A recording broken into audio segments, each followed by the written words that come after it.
आप सभी दर्शकों का हार्दिक स्वागत है। और ये आप देख सकते हैं कुंभ मेला प्रयागराज में है।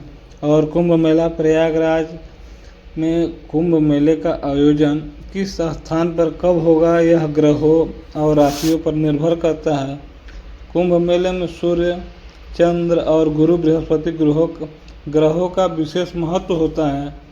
जब सूर्य और गुरु एक राशि से दूसरे राशि में प्रवेश करते हैं तभी कुंभ मेले का आयोजन होता है और इसी आधार पर स्थान और तिथि निर्धारित की जाती है।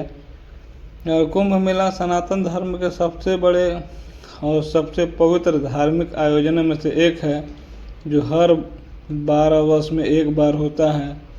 यह सिर्फ धार्मिक आयोजन न होकर खगोलीय घटनाओं से जुड़ी एक चिर पुरातन परंपरा है, जिसमें ग्रहों की स्थिति का विशेष महत्व होता है और इसी आधार पर इसका आयोजन होता है। प्रयागराज में 13 जनवरी से 26 फरवरी तक चलने वाला महाकुंभ 144 वर्ष बाद आया है और सूर्य, चंद्रमा और गुरु यानी बृहस्पति ग्रहों की स्थिति के आधार पर कुंभ का आयोजन होता है और इसी आधार पर स्थान का निर्धारण भी होता है। कुंभ मेले का आयोजन 4 स्थानों पर होता है, जो कि प्रयागराज, हरिद्वार, नासिक और उज्जैन में होता है। इसी आयोजन की 4 श्रेणियाँ भी हैं, जो कि कुंभ, अर्ध कुंभ, पूर्ण कुंभ और महाकुंभ। तो कुंभ के बारे में सबसे पहले मैं आपको बताऊं, देख सकते हैं कि किस तरह से यात्री स्नान करने के लिए जा रहे हैं और ये बहुत दुर्लभ संयोग है। इसके बारे में आप वीडियो के अंत तक जरूर देखिएगा, बहुत कुछ जानने वाले हैं, बहुत कुछ सीखने वाले हैं। हम देख सकते हैं श्रद्धालु किस तरह लाइन से कतारबद्ध होकर के जा रहे हैं, कुछ श्रद्धालु स्नान करके आ रहे हैं। और सबसे पहले मैं आपको 4 श्रेणी में जो कुंभ है, कुंभ, अर्ध कुंभ, पूर्ण कुंभ और महाकुंभ। तो कुंभ के बारे में सबसे पहले मैं आपको बता दूं कि कुंभ 12 साल में एक बार 4 जगहों हरिद्वार, नासिक, उज्जैन और प्रयागराज में बारी बारी से आयोजित होता है।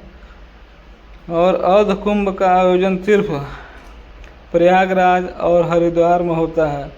इन दोनों जगह हर 6 साल में एक बार अर्ध कुंभ का आयोजन होता है, जो कि पूर्ण कुंभ सिर्फ प्रयागराज में हर 12 साल में एक बार आयोजित होता है।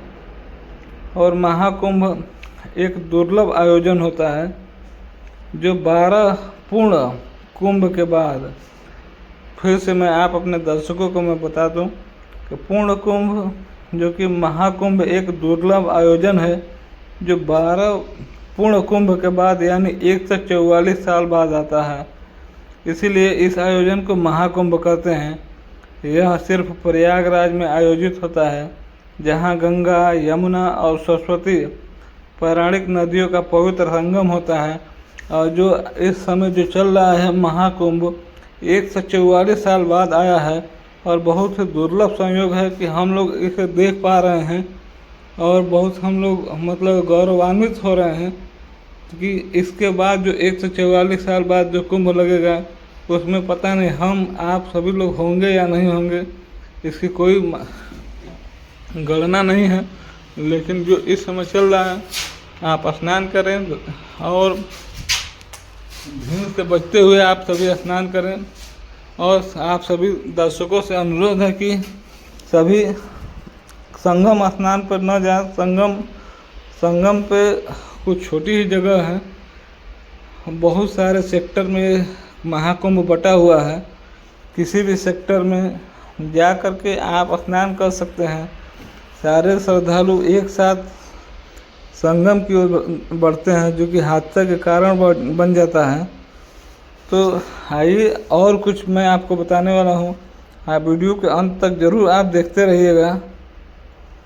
इस महाकुंभ में 6 शाही स्नान होंगे, जो कि सबसे पहले जो बीत चुका है उसके बारे में मैं बता दूं कि पौष पूर्णिमा 13 जनवरी को था और मकर संक्रांति 14 जनवरी को और मौनी अमावस्या अभी 29 जनवरी को बीता हुआ है, आप देख सकते हैं। और ये आज 1 फरवरी का दिन है। और इसके बाद कौन सा समय आएगा, इसके बाद से कौन सा शाही स्नान होगा, उसके बारे में मैं बता दूं कि बसंत पंचमी 3 फरवरी को है। और 3 फरवरी को श्रद्धालु भी बहुत संगम स्नान के लिए आएंगे और महाकुंभ का स्नान करने के लिए। तो उसके बाद जो 3 फरवरी को बसंत पंचमी है, उसके बाद से माघी पूर्णिमा है 12 फरवरी को। और उसके बाद से सबसे लास्ट शाही स्नान है महाशिवरात्रि, जो कि 26 फरवरी को है। और उसके बाद से महाकुंभ का आयोजन समाप्त हो जाएगा। तो इन सभी अभी 3 शाही स्नान बीत चुके हैं और चौथा शाही स्नान है जो कि 3 फरवरी को है, बसंत पंचमी। मान्यता है कि इन तिथियों पर गंगा, यमुना और सरस्वती पौराणिक के त्रिवेणी संगम में स्नान अनुष्ठान करने से आत्मा शुद्ध होती है, पापों का प्रायश्चित होता है। सनातन धर्म की रक्षा के लिए 8वीं शताब्दी में आदि शंकराचार्य ने अखाड़ा परंपरा की शुरुआत की थी। कुल 13 अखाड़े हैं जो कि महाकुंभ में आते हैं और अपना शिविर डालते हैं। स्नान की प्रमुख तिथियों पर ये अखाड़े हाथी, घोड़ा, ऊंट के साथ भव्य जुलूस निकालते हैं। इनसे जुड़े संत, सन्यासी और नागा साधु सतर श्रृंगार करके संगम तट पर आते हैं और स्नान करते हैं, जिसे अमृत, राजसी या शाही स्नान नाम से भी जाना जाता है। अखाड़ों के स्नान करने के बाद ही आम लोग संगम में डुबकी लगाते हैं। अमृत या शाही स्नान इस धार्मिक और आध्यात्मिक आयोजन के मुख्य आकर्षण होते हैं। अमृत या शाही स्नान का महत्व के बारे में मैं थोड़ा सा चर्चा आप सभी दर्शकों को करूं, और ज़रूर आप वीडियो को अंत तक जरूर देखते रहिएगा। आप देख सकते हैं किस तरह से श्रद्धालु आ रहे हैं और स्नान करने के लिए बहुत से अपने छोटे छोटे अपने खाने पीने की वस्तुएं लिए हैं। और अमृत या शाही स्नान का महत्व के बारे में मैं थोड़ा चर्चा करूं कि अमृत, राजसी या शाही स्नान, इन नामों के पीछे विशेष महत्व और सांस्कृतिक पृष्ठभूमि है। माना जाता है कि नागा साधुओं को उनकी धार्मिक निष्ठा के कारण सबसे पहले स्नान करने का अवसर दिया जाता है। वे हाथी, घोड़े और रथ पर सवार होकर राजसी ठाट बाट के साथ स्नान करने आते हैं। इसी भव्यता के कारण इसे अमृत स्नान के नाम से या शाही स्नान के नाम से या राजसी स्नान के नाम दिया जाता है। और एक अन्य मान्यता के अनुसार मध्यकाल में राजा महाराजा साधु संतों के साथ भव्य जुलूस लेकर स्नान के लिए निकलते थे। इसी परंपरा ने अमृत स्नान की शुरुआत की थी। और इसके अलावा यह भी मान्यता है कि महाकुंभ का आयोजन सिर्फ सूर्य और गुरु जैसे ग्रहों की विशिष्ट स्थिति को ध्यान में रखकर किया जाता है। ग्रहों के चाल के आधार पर कुछ विशेष तिथियां पड़ती है। मान्यता है कि इन विशेष तिथियों पर पवित्र नदियों में स्नान करने से आध्यात्मिक शुद्धि, पापों का प्रायश्चित, पुण्य और मोक्ष प्राप्ति होती है। इसलिए भी इन तिथियों पर होने वाला स्नान को अमृत स्नान कहा जाता है। और कैसे देख सकते हैं किस तरह से दूर दूर तक मेला फैला हुआ है और काफ़ी दूर से स्नान करने के लिए लोग लाइन से और मुश्किल से आप मान के चलिए 2 से 3 किलोमीटर 4 किलोमीटर तक यात्रा करके श्रद्धालु जाते हैं। और देख सकते हैं किस तरह का मेला फैला हुआ है कितने दूर में। और महाकुंभ का सांस्कृतिक महत्व के बारे में मैं चर्चा करूं तो महाकुंभ न केवल धार्मिक बल्कि सांस्कृतिक दृष्टि से भी बेहद महत्वपूर्ण है। इसमें अमृत स्नान के साथ मंदिर दर्शन, दान पुण्य और अन्य धार्मिक अनुष्ठान शामिल होते हैं। महाकुंभ में भाग लेने महाकुंभ में भाग लेने वाले नागा, साधु, अघोरी और सन्यासी सनातन धर्म और परंपरा की गहराई और विविधता को दर्शाते हैं।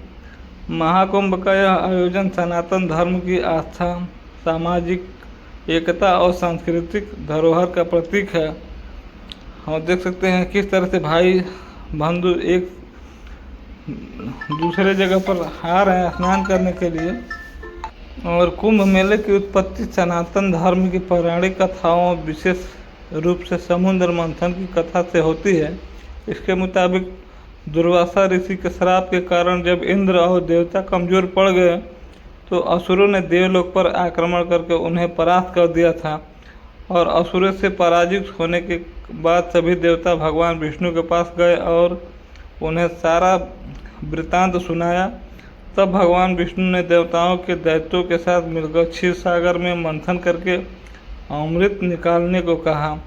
सारे देवता भगवान विष्णु के निर्देशों का पालन करते हुए असुरों के साथ संधि करके क्षीर सागर में अमृत निकालने का प्रयास में लग गए। और इस तरह से कुंभ के आयोजन से होता है।